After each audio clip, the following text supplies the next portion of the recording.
Bom dia, boa tarde ou boa noite, sejam bem-vindos a mais um vídeo do canal. Eu sou Cleiton Moore. Eu sou Jéssica Dantas. E hoje a gente vai falar um pouco sobre cetáceos, algumas curiosidades e de onde eles vieram. Então vamos lá. Bem, para começar, eu vou falar um pouco da origem dos cetáceos. Nada muito absurdo não, mas eu não sei se vocês sabem, mas eles na realidade vieram da Terra. As baleias um dia estavam na Terra. Mas não é como imaginar uma baleia andando na Terra, não. Apesar que talvez um dia venha aí as orcas. Eu acho que elas vêm. Mas não é como se fosse isso.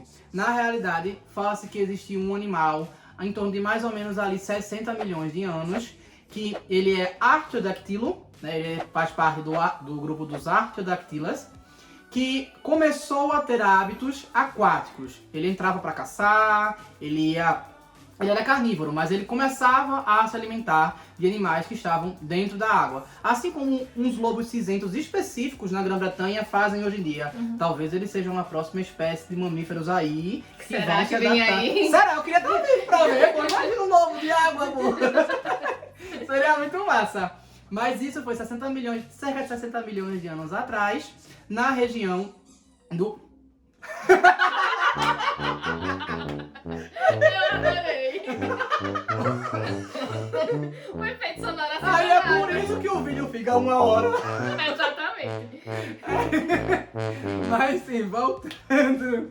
Ele caçava e ele é um animal que é considerado parente de outros animais. O grupo Artiodactyla pode parecer estranho para você pensar numa baleia como esse grupo, mas na realidade ela é parente de animais que têm cascos.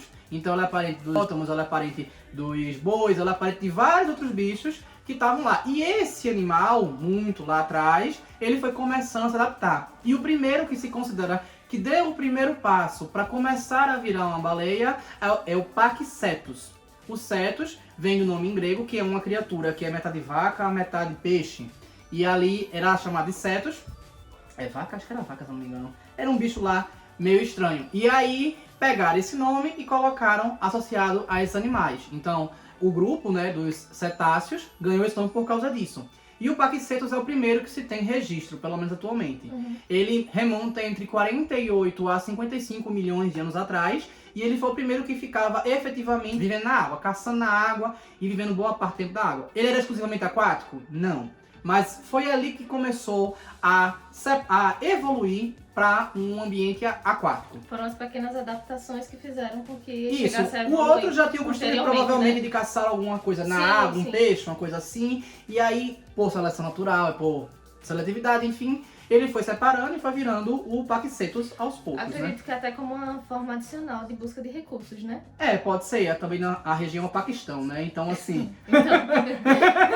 Então... Tudo faz sentido. Exato. Então, por isso que é Paquicetus, né? Que é o cetáceo do Paquistão. E ali, e disse que a partir de cerca de 40 milhões de anos, o ancestral da baleia, ele já era exclusivamente aquático, né? Houveram algumas coisas ali sobre desenvolvimento das patas traseiras, o aumento da cauda, o movimento como lontra para nadar, entre outras coisas que eles foram se desenvolvendo e aos poucos adaptando e ali até ficar exclusivamente aquático. A ponto que as baleias, elas têm como se fosse a mão da gente. Se você faz assim, pega o desenho dela, os ossos da nadadeira, ela parece realmente uma mão esticadazinha. Coberta, Então, né? Isso, coberta. E tanto prova genética quanto anatômica, ela tem de parentesco com os artiodáctilas, né? Sugerindo aí essa relação. Essa relação, exatamente. Então aí por esse motivo, até às vezes chamam de cetardiodactyla. Acho que é esse o nome. Toda vez. Trava-línguas. É triste esse nome. É triste. E aí ele se divide atualmente, né, em dois grandes grupos. Os Mysticeti e os Odontocetes, né? Os Mysticetes são as baleias e os Odontocetes são os que a gente conhece como golfinhos, botos, enfim, são esses. Qual a diferença? Os Mysticetes, eles não têm dente, eles têm umas membranas que ficam como umas cerdas, que são feitas de, como se fosse unha, né? Que é feita de queratina e é pra trás assim, pra poder ajudar a filtrar. É como se fosse uma grande gengiva composta de um monte de fiapinho de cabelo, só que mais duro. Enquanto os odontocetes, eles têm dentes. É basicamente a grande diferença ali entre golfinhos e baleias. E só acrescentando que não necessariamente esses dentes vão ter a função que eles têm na gente, por exemplo, de realizar o processo de mastigação e assim por diante.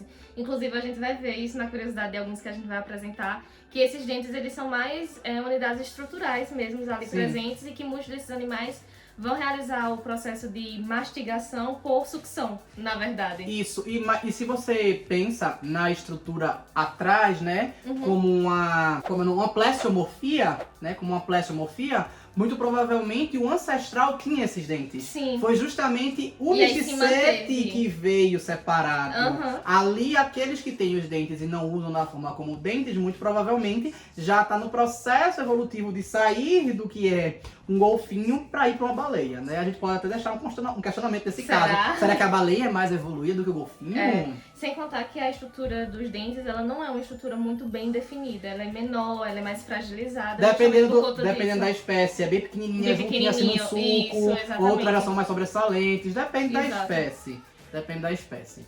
Bem, essa aqui fica a curiosidade da origem dos cetáceos. Agora, comece com os seus exemplos aí. Então agora a gente vai falar de um dos exemplos, né? Como o Cleiton bem pontuou, a gente vai falar do narval, que é o Monodon monoceros, que esse é o nome científico dele. E aí é bem interessante porque ele tem uma estrutura pra fora que por muito tempo foi considerado como um chifre, mas que na verdade foi se descoberto que é uma presa. Não entendi nada. E aí essa presa tem algumas curiosidades interessantes sobre elas, que muitas pessoas achavam antigamente que eram mais pra questão de captura, de caça mesmo, pra alimentação. Eu ficava perguntando como é que ele fazia. Ele fazia assim. Como é que ele espeta o bicho e joga? Não consigo ver. Exatamente. E aí, tipo, é interessante porque foi descoberto que eles têm na presa, exatamente, chifre não, na presa, foi descoberto que na presa tem várias estruturas neurosensoriais. E aí é muito interessante porque eles são animais normalmente silenciosos quando comparado com as baleias, por exemplo, que emitem sons para comunicação, identificação e etc. No caso dos narvais, eles não têm esse tipo de comunicação. Então essa presa, ela vai funcionar também como uma forma deles se identificarem. Eu achei isso assim magnífico também. E quando eles vão caçar também, às vezes eles guiam a presa para o caminho certo com esse chifre. Caminho certo entre aspas, certo pra eles. Né? Certo pra eles. É presa deles. É, você que lute. Se debata. Exatamente. E também é uma forma deles se utilizar, é uma ferramenta de defesa deles contra ataques entre eles, principalmente com outros machos, para o processo de propagação da espécie, de conquista das fêmeas. Eu não consigo ver aquilo como uma coisa fácil de forma alguma. Porque, tipo, se você vai atacar aquilo, você pensa, gente, como é que ele vai fazer pra me espetar com aquilo ali? E se ele me espetar, o que ele ganha com isso? Porque pra tirar dentro de mim vai dar trabalho. É verdade. Mas tira como? Parece uma broca de furadeira. Se você botar uma broca e a presa não sabe qual é o você tipo, tira como aquilo ali, pelo amor de Deus? Aí você fica assim. Mas talvez o intuito não seja pra espetar, seja de defesa. E o tamanho é por seleção sexual, né? Exato. Não é mais por seleção sexual. Exatamente. E aí, outra característica muito interessante deles também, que ainda está relacionado com essa questão da presa, é a dificuldade de manter eles em cativeiro. Glória a Deus, aleluia. Justamente porque eles não são fáceis de capturar por conta da presença dessa presa. Ainda bem, né? Graças a Deus. Tem uma grande... Ganhou mais uma função. Exatamente. Tem uma grande probabilidade de acontecer acidentes, né, por conta disso, por conta da dificuldade de capturação. E aí isso faz com que só se veja mais esse tipo de animal, de fato, no meio ambiente, em lugares mais gelados, principalmente. Tem mais uma curiosidade, ele foi por muito tempo conhecido como unicórnio do mar. Unicórnio do mar, exatamente, justamente por conta dessa posição. A característica também está relacionada a essa questão do local onde eles são encontrados, porque eles são parentes muito próximos das belugas, inclusive. E eu achei isso muito interessante, porque fisicamente eles não se parecem tanto.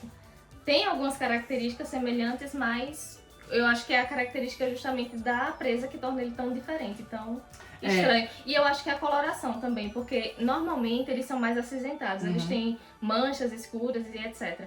E na fase idosa deles é que eles podem chegar a uma coloração mais branca. Já no caso da beluga, não, ela começa a esbranquecer mais cedo, né? Então acho que isso pode fazer com que seja tão diferente também. Assim, fisicamente eu acho que eles parecem um pouco, mas pode ser não é da minha cabeça. Eu não achei. Na minha cabeça, eu acho que a estrutura anatômica deles parece um pouco, né? entendeu? É quase como se, pra proteger justamente o impacto que a presa faz, o atrito com a água, né? Pra poder fazer o movimento, isso aqui tem que ser mais rígido dele. Então eu consigo imaginar, tipo, se tu deixa uma beluga mais rígida no pescoço e coloca um chifre nela, ao invés daquele bolsão de ar que ela tem, pra mim fica bem parecido. Narval, É. Entendeu? Eu consigo visualizar assim. Pode ser uma falta de percepção minha também, né? Mas tudo bem. Ou uma doidice da minha cabeça. Fica aí o questionamento. E outra questão também interessante sobre eles é que em alguns casos eles podem ter duas presas. E aí você imagina o estrago que pode fazer. Se a gente já tem esse nível de impacto, imagina duas. Mas eu fico pensando também como é que fica pra ele nadar, pô. A dificuldade que deve ser. Por conta do peso? Do atrito mesmo, tipo, tu não pode virar a cabeça. Tu vira a cabeça, dependendo da velocidade, o bicho vai. Não sei. Não sei. Inclusive, também eu não vi qual condição que faz com que tenha o surgimento de duas presas de repente, já que o padrão é uma só. Talvez daqui a um tempo vire duas, né? Talvez no dia que uma fêmea doida disser assim, ai que legal, eu tenho duas, eu quero aquele. Mas aí fica o ponto, de onde começou? Se todos só tinham uma. Não, mas aí vai ser uma mutação genética simplesmente, né? Aí a gente Sim, mas aí qual? Qual? Não, de aí... onde veio? Por que veio? Isso, questionamento. Não. Porque veio da mutação, tá sendo justificativa. Mas a gente gosta. Mas ela perpetuar aí realmente. Entendeu? Ela traz... Porque se não é uma característica favorável de sobrevivência... Talvez a angulação de onde ela esteja passe a torná-la favorável. Se ela nascer, a segunda presa nascer num lugar diferente. Tipo, não sei, aqui. Tem algum lugar específico que ajude em alguma coisa. Não sei, eu tô chutando assim uma possibilidade. Sim. Porque, por exemplo, o Merlin, ele nata muito rápido. No Merlin azul ele nata muito rápido. E vai aquela bexiga lá. É uma velocidade absurda, são 480 km por hora. Eu acho que é essa a velocidade. Corrige aqui, bota aqui a informação certa, mas eu acredito que era isso, assim, tô lembrando de cabeça, chutando aqui de cabeça. E ele tem, assim, o focinho dele, né, a espada dele todinha, e a boca embaixo também é um pouco grande. Então talvez isso ajude na hidrodinâmica, né? Então talvez o narval também pega alguma vantagem se fizer isso, tá? Porque ele é muito redondo na cabeça. Então talvez dependendo onde o chifre nasça, ele ganhe mais velocidade e fique mais fácil de caçar, perseguir essas coisas. Faz sentido. E outro ponto também que eu acho que é um ponto de ilusão, porque quando você observa assim as imagens, ele não parece um animal tão grande. Mas ele chega de 4 a 5 metros, isso é um tamanho enorme pra mim. Tem bicho pior, mano. Não, claro, tem bicho pior. A baleia azul tá aí pra isso. Mas eu achei assim, considerável, porque eu achava grande. que era muito pequenininho nas fotos. Eu tinha essa ilusão. Eu diria pior que doido, né? Pois é. Mas eu adorei conhecer mais sobre ele. Achei que, assim, maravilhoso. E ele come também uns bichos bem estranhos. O mais comum foi camarão. Foi o único que eu consegui. Tem um que... eu esqueci o nome agora. O Fernando vai colocar aqui na legenda. Que é tipo uma arraia. Aquele que eu te mostrei, os ovos. Enfim, achei muito louco também. Pode ir pra beluga. Agora a gente vai falar um pouquinho sobre as belugas, que... ao contrário dos narvais, ele já tem algumas características mais animadas. Eu diria que o narval ele é mais introspectivo, ele é uma coisa mais depressiva. Coitado! Já o narval é aquela pessoa extrovertida, que gosta de A beluga é barulho. dada, né? A beluga é dada. Exatamente. Então, assim, ao contrário do narval, como a gente pontuou, eles não fazem muito barulho, não tendem a fazer muito barulho na água para comunicação. A beluga já é totalmente o oposto disso, né? Ela adora um barulho, ela é da confusão, do carnaval mesmo. E é interessante porque algumas classificações, inclusive isso foi até um ponto de debate entre a gente antes do vídeo, algumas fontes pontuam elas como baleias. Baleias brancas. Baleias brancas, como classificação mais vulgar. Só que elas não são baleias, elas são consideradas golfinhos. Porque elas fazem parte do Odontocetes. Que é justamente essa presença de dentes, que não necessariamente participam desse processo de mastigação e etc, etc. E também o alimento consumido por elas é por esse processo de sucção. E eu fiquei surpresa, né? Porque eu ia chegar aqui falando são baleias, vou defender a bandeira das baleias. Mas tudo bem. E aí, como também foi comentado no narval, são animais que com o passar do tempo eles tendem a sofrer um processo de mudança de coloração. E aí no narval isso acontece mais tardiamente, lá pela idade mais idosa. Contudo, na beluga, esse processo ele já começa mais inicialmente. Então é por isso que normalmente elas tendem a chegar já na fase adulta com a coloração praticamente toda branca. E elas são muito fofinhas. Que fofinha! Eu achei maravilhoso. E aí, outro ponto também é que você pode adotar uma beluga. E agora eu estou com vontade de adotar uma beluga. Eu achei essa informação maravilhosa, elas são muito fofinhas e aí eles mandam um kit de adoção. E aí vem um cartão, vem uma pelúcia, vem um... tipo uma...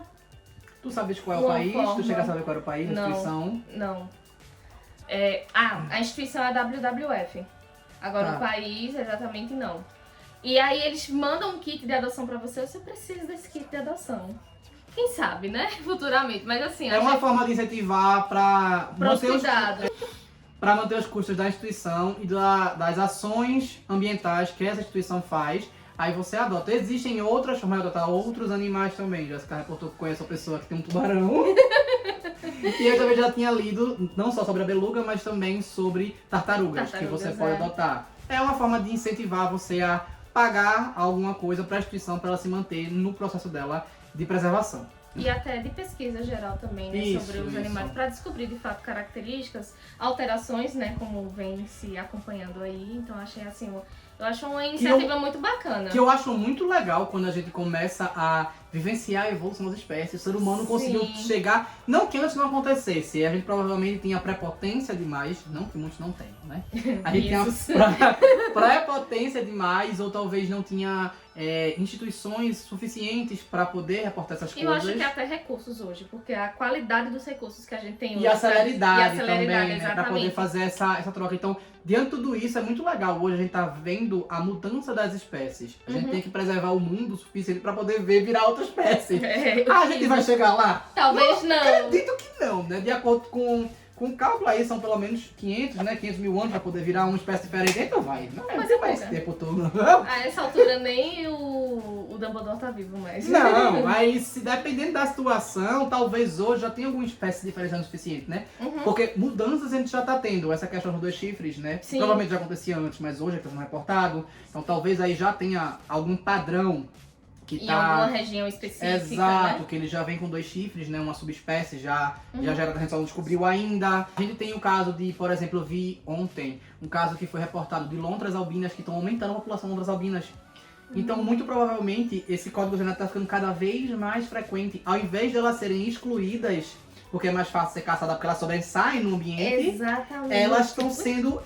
Então, isso aí provavelmente é o quê? Seleção sexual. Alguém olhou e fez... Eita, essa aqui é diferente. Eu quero essa, é diferente. Exatamente. Aí, ó, aqui, ó. Então me filhote pra cima. E aí vai passando e tá aumentando esse número. A gente tá vendo isso. A questão de alguns macacos terem chegado na Ilha da Pedra Lascada. Uhum. Que esse aí eu acho que é prepotência do homem. Eu acho que já chegou antes, a gente tá vendo isso agora. Mas eu acho que já era de antes já.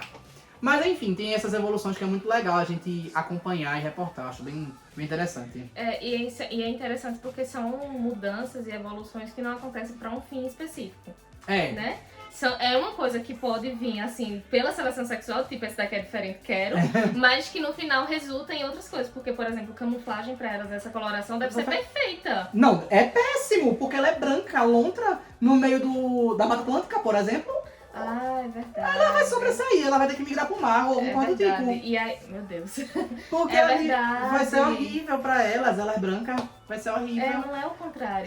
Talvez pra caçar tenha uma eficiência maior, talvez elas podem usar os golpes, aí eu já tô falando da minha orca, usar o golpe de ficar de cabeça pra baixo pra luz bater e atordoar. Elas podem usar esse tipo de As orcas golpe, são maravilhosas. ou alguma coisa desse tipo, sabe? Mas tipo, especificamente vantagem eu não consigo ver não, mas tudo bem. Eu sei lá. Talvez... não sei. Hoje eu não consigo conceber nenhuma vantagem. Pode ser que exista, além de escolha sexual, né? Uhum. Pode ser que exista, mas... Enfim. Eu só mencionar isso, que elas migram muito. Porque elas conseguem mexer Conforme- aquele negocinho na cabeça dela Que também. eu não lembro o nome agora. Tem um nomezinho específico. Mas funciona como sonar, né? Que ela vai mexendo Isso. lá pra produzir um som diferente, pra poder fazer a ecolocalização, Isso. né? Pra poder fazer gerar e tal, e ela mexe lá de um jeito específico e percebe, e tem a parte da sucção que tu falasse, né? Sim, a sucção alimentar. Agora, uma coisa que tu falou sobre a coloração das lontras, e aí me veio esse ponto. As belugas, elas ficam brancas, mas não necessariamente elas são caçadas com tanta frequência. Será que... É por causa dos mares árticos que elas habitam. Ao longe fica mais difícil de ver por causa do gelo, que é branco. Entendi. É mais difícil de ver porque é branco. Eu pensei E nas quem lontras vê- justamente nesse ambiente E de quem- extremo frio. E quem vê de cima também não vai ver, né? Porque pode ser um pedaço de gelo. Sim. Então, será que pras lontras em regiões... Aí tu vai já pegar outra daqui do Brasil e jogar lá no Ártico. Vamos levar um conjunto de outra lá, outra aqui e joga lá pra entender aqui embaixo. A gente fez isso a história inteira. O que que impede? E mais uma vez. Exatamente, isso acontecer. Talvez ocasionar uma chacina de lontra. Exatamente. Meu Deus. Ai, Deus. Tudo é suposição. Não, mas olha, eu traria os koalas pra gente testar com os eucaliptos aqui. Porque eu duvido que o carcará e a arpia não vão comer aquilo ali. Tem que ter a carne muito ruim pra eles não comerem, viu? Aí eu... Enfim, né? Enfim, sem impacto ambiental. Exatamente. Que aqui a gente já feriu uns 1000 direitos ambientais, mas Ai, tudo Deus, bem. mas eu só confabulando. Exatamente. Ideias da nossa cabeça. Tá, então agora eu vou falar sobre as orcas. As queridíssimas, maravilhosas. Vê só. O nome científico é Orcinus orca. É quase redundante o nome do nome. É pra reforçar que é orca. Se a gente considerar a danada... Porque a orca, a gente acha que ela tem uma espécie. Mas não tem, né? Na verdade, sim. Subespécie. Tem várias. São... Eu antes tinha visto 6, mas eu descobri que não eram 6. Aí tem gente... Porque eu achava que era 6, mas é tipo... 5 no norte e 5 no sul. Ah, que bacana.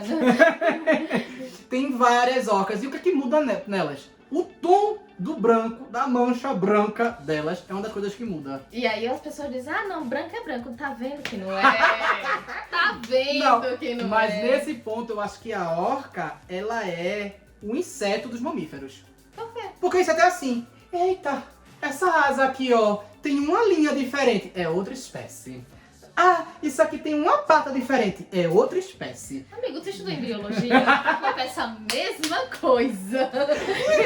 Mudou o dia, mudou o nome da classe, tá do mesmo jeito do dia anterior. Não tem condições. Mas ela não tem o que fazer, né? Mas no caso da orca, ela tem a diferença da coloração. Ela tem uma mancha atrás na direita superior, que ela pode ser mais clara, mais escura, ela pode ser visível, ela pode não ser visível. E aí cada uma delas vai ter uma diferença entre elas. E elas habitam vários mares. Se a gente considera todos os mares do mundo, ela é cosmopolita. Ou seja, ela tá em todo lugar, essa danada, né? Por muito tempo ela foi chamada de baleia assassina, mas ela é um golfinho, né? Ela é o Docosete. Por incrível que pareça, o tamanho da bicha. Por isso que você chega no ponto de tamanho de uma beluga, é um chaveirinho perto da orca. Tem umas que são menores, tem umas orcas que são menores, tem outras que são maiorzinhas, realmente, também depende da subespécie aí delas. Porque não basta ter várias espécies por conta do tom do branco, a gente tem subespécies por tem conta do tamanho. mas a vida também varia, porque elas podem ter de 50 a 90 anos, ou seja, elas vivem praticamente como um ser humano. Inclusive o Narval tem 60 anos de expectativa de vida. Eu fiquei, meu Deus, ele nada de bengalinha. Talvez Sirva pra O isso! Chico, você sirva pra isso. Sirva pra isso! a presa, exatamente, Deus. presa. Será que ela vai ficando mole ou vai ficando velho? Que sem vergonhice, né, rapaz? é? Será? Não sei. Mas tá, as orcas elas vivem entre 50 e 90 anos e elas têm a maturidade sexual próxima da nossa também, que é de 11 a 16. Elas são quase um ser humano na água. Agora, a alimentação, bem, isso aqui eu considero altamente questionável. Praticamente aquelas danadas comem tudo que seja feito de carne que se mexa. Por Porque quê? pra manter aquele corpinho, amor, precisa de Porque uma... dependendo da região, elas vão comer leões marinhos, focas, lulas, peixes. O que tiver dando sopa, ela tá comendo. Só que existem vários problemas em torno da orca, né? Um deles, que eu considero o pior de todos, é que foi descoberto, há alguns anos tem acompanhado, assim, nos últimos 10 anos foi acompanhado, que algumas orcas estão caçando as baleias azuis.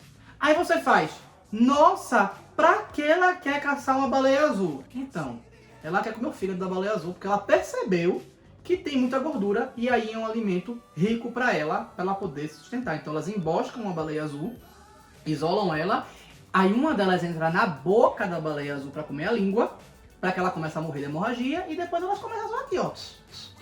Aí alguns animais foi descoberto que elas estão comer o fígado, como o tubarão branco. Nem o tubarão branco tá saindo. A baleia azul, elas comem normalmente a língua, né? Do coisinha. Eu falei fígado, mas eu acredito que eu já tinha visto uma notícia realmente que ela falou que comia o fígado também dela. O tubarão eu tenho certeza. E aí, for dando sopa e vai pra lá, cal, ela vai comer. Não tem muito que isso não. Eu até comento, tirando onda, né? Porque se a gente pensa que as baleias são animais que vieram da terra, a algum momento elas podem decidir fazer o contrário. E se o contrário que fizer for a orca, porque vamos lá, a orca é cosmopolita, então ela pode fazer isso. Significa que essa danada está habitada a lugares frios, a lugares quentes, a lugares com mudança climática.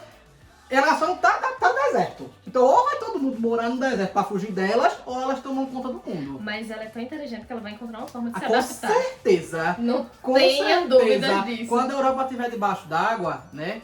Se a gente tomar uma atitude antes que evite isso, né? Mas se vier a ficar debaixo aqui o d'água, veneno, enxuga. se a gente tomar alguma atitude pra evitar isso, mas se a Europa ficar debaixo d'água, eu acredito que as orcas elas vão começar a migrar dali. Começar a ter terra, né? Inclusive, as orcas têm o costume de mostrar como encalha e desencalha pros filhotes. Pra ir atrás caçar, miserável! Exatamente. Elas ensinam pros... Aí ela diz que esse bicho não pensa, eu sou indignado com isso, pô! Não tem Não como. tem condição! Não tem como, elas são de uma inteligência absurda. Tanto, pronto, essa identificação de alimentação, por exemplo, é um negócio assim, caramba.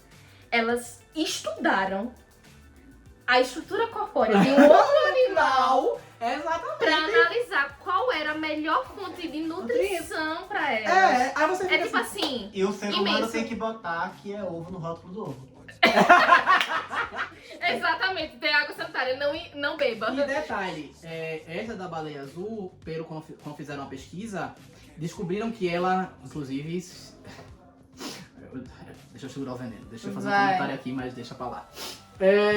Descobriram que é uma baleia específica, que ela tem um nome específico, Montezuma, o nome dessa baleia.